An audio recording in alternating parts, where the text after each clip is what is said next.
Something that struck me actually this morning in the 8:30 service, just in that first reading, how God,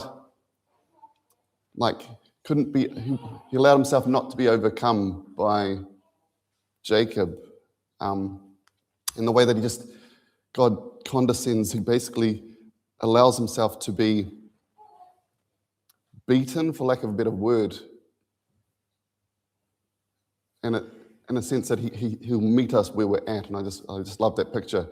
It's got nothing to do with what I'm preaching on, but I just like that imagery, and I was just struck by it this morning at the 8:30. All right, so I wonder if you've ever had one of those times in your life where the situation that you were facing just seemed too massive to navigate. It might have been a relationship that had suddenly become so difficult that nothing seemed to be working to repair the division. Or it might have been a financial issue where you couldn't see any way that those accumulating bills or that sudden financial burden were ever going to get sorted. Or maybe it was a situation where you or a loved one received a poor medical prognosis, meaning that the future would look very different from the one that you were anticipating.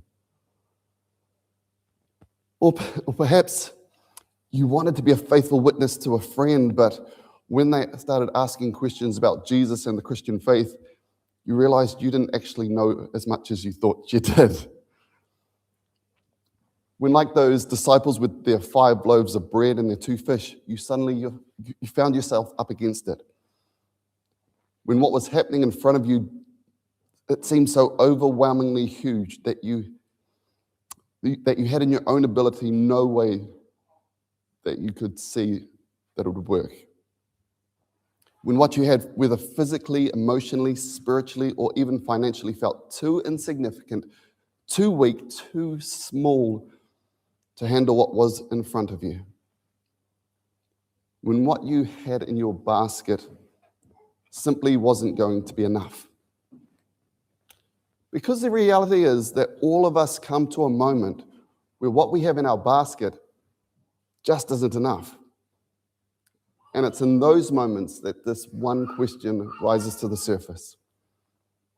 What do we do when what we have isn't enough? What do we do when what we have isn't enough? All right, so our gospel reading today starts off with a really weird line. When Jesus heard what had happened, he withdrew by boat privately to a solitary place. When Jesus heard what had happened, what was it that Jesus had just heard? All right, so in chapter 14 opens with this awkward and upsetting account of John the Baptist losing his life at Herod's birthday party. Herod's wife Herodias, who hated John, prompts her daughter to request John's head to be given to her on a platter as Herod's reward for her excellent dancing. One can only imagine what that dancing must have been like to warrant such a lavish generosity. But yeah, because Herod is too proud and too drunk to lose face in front of his guests, he gives in to the request, and John is beheaded. And so after taking and burying his body, John's disciples then come and let Jesus know about it. It is no wonder then that Jesus seeks out a solitary place. He has just brutally lost his cousin, a man he had held in extremely high regard. In fact, Jesus says of John the Baptist that among those born of woman, there has arisen no one greater than John. And now John is dead. For me, knowing this makes the feeding of the 5,000 just that little bit differently. Jesus, for all intents and purposes, is simply looking for a quiet place to grieve the loss of his cousin. Yet even in this, he is besieged by crowds seeking out his teaching and miracles. I know for myself, I would have done the Life of Brian thing and told them to go away and leave me alone. Yet this isn't how Jesus responds. Instead, Matthew tells us that When he saw the crowds, he had compassion on them. He had compassion on them. And I love that. I love that Jesus never sees me as a bother.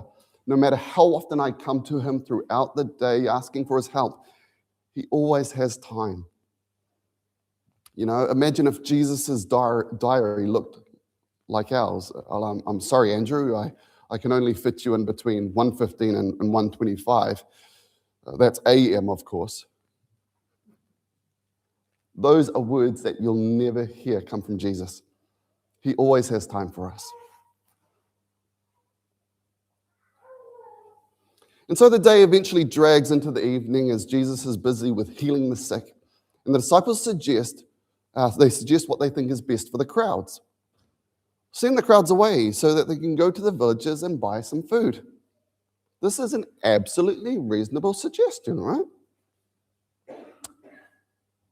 And for those of us who have been married for a while, well, no, what we often think is reasonable isn't actually what's best.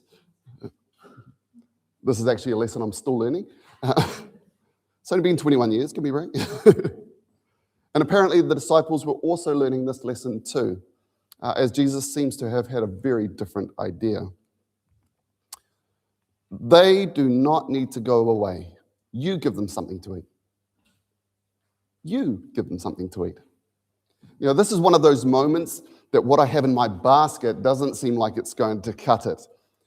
For the disciples, what they had in their basket is literally just 5 loaves of bread and 2 fish. 5 loaves and 2 fish. And the problem they were facing was not 5 hungry men or even 50 hungry men. What was in front of them was 5,000 hungry men who needed to be fed. Now, scholars and people often point out that the actual number was probably much higher if we included the women and children. But in reality, this is kind of irrelevant. You know, because if I'm facing down 5,000 hungry men with only 5 loaves and 2 fish, I think that we can all agree that we're dealing with what could only be best described as a catastrophic miscalculation. For the disciples, this is a deer in the headlights situation. Yet Jesus is completely unfazed. And he says this beautiful line. Bring them here to me. Bring them here to me. What the disciples saw as a deficit, Jesus saw as an opportunity. Where they saw a lack of resources, Jesus' response was essentially, that'll do. Yeah, bring it to me. I can use that. Bring it to me. So the 17th century Catholic theologian Francois Fenelon once said this: the smallest things become great when God requires them of us. They are small only in themselves. They are always great when they are done for God. What we have may seem small and insignificant from our perspective, but when it is placed into the hands of Jesus, it can accomplish far more than we could even comprehend. Because it isn't about how much or how little we have, it's about what Jesus can do with what we bring him. Jesus takes what seems insignificant to us and accomplishes far more with it than we could ever imagine. And throughout the Bible, we see this pattern repeated time and time again. You know, Gideon was 300 men, right? David bringing down the mighty Goliath with a sling and a stone.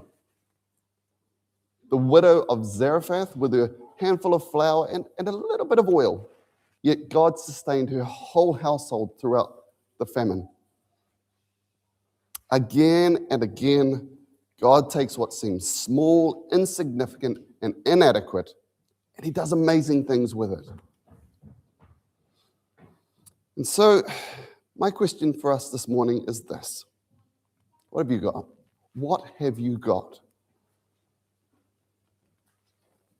What's in your basket that appears so small, so insignificant that you can't imagine God doing anything with it? What small offering do you have that Jesus could use to make a significant impact? Jesus would say to us this morning, bring it to me. So it might be as simple as, I don't have much, but I can pray. Prayer is a fantastic place to start. Despite being dismissed by much of the modern secular society and its somewhat small appearance, prayer is vital to the work of God in the world. E.M. Bounds once said this: nothing is well done without prayer, for the simple reason that it leaves God out of the account. Prayer may seem like such a small thing, but God has always done great things through praying people. Or how about time? Have you got some time in your basket?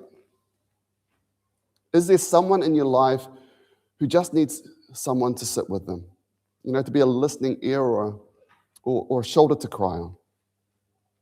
Because there are actually so many people who, despite living in this age of social media, still feel incredibly lonely. In fact, Stats New Zealand, they reported that 656,000 people aged 15 and over described themselves as experiencing some degree of loneliness in the space of just 1 month.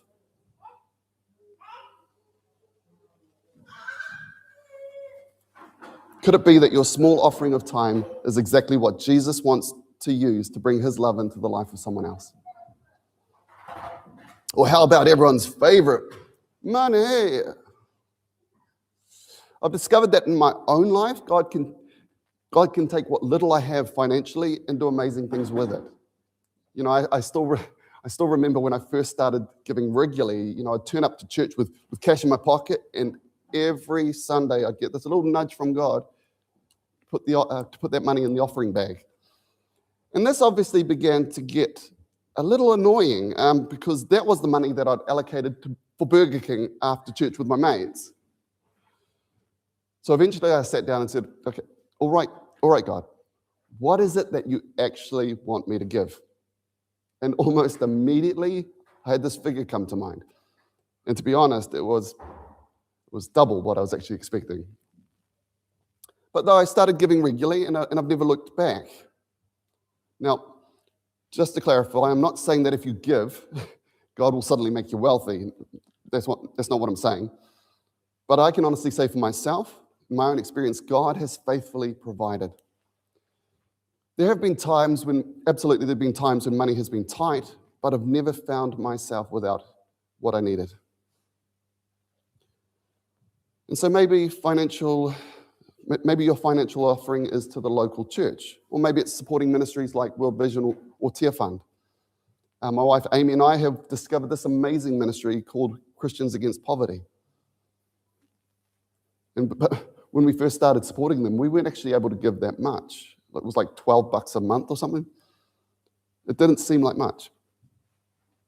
But what is a relatively small gift when placed into the hands of Jesus and combined with the generosity of countless others? This can make a massive difference in the lives of real people. And that's the beauty of the kingdom of God.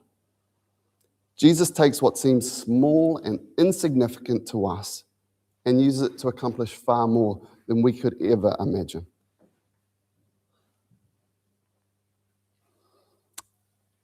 And so today, perhaps what's in your basket is your money. Or perhaps it's your time. Maybe it's as small as a prayer. Or maybe it's a gift or a spiritual gift that you're convinced just isn't worth much. Perhaps you've begun to wonder if there's actually really that much that Jesus could use. But this passage reminds us that Jesus has never, ever been limited by the size of the offering. He's only ever asked that we place it into his hands. So maybe it's simply saying, Jesus, here I am, use me. Here I am, use me. So whatever is in your basket today, Jesus would say to us, bring it to me. bring it to me. Amen.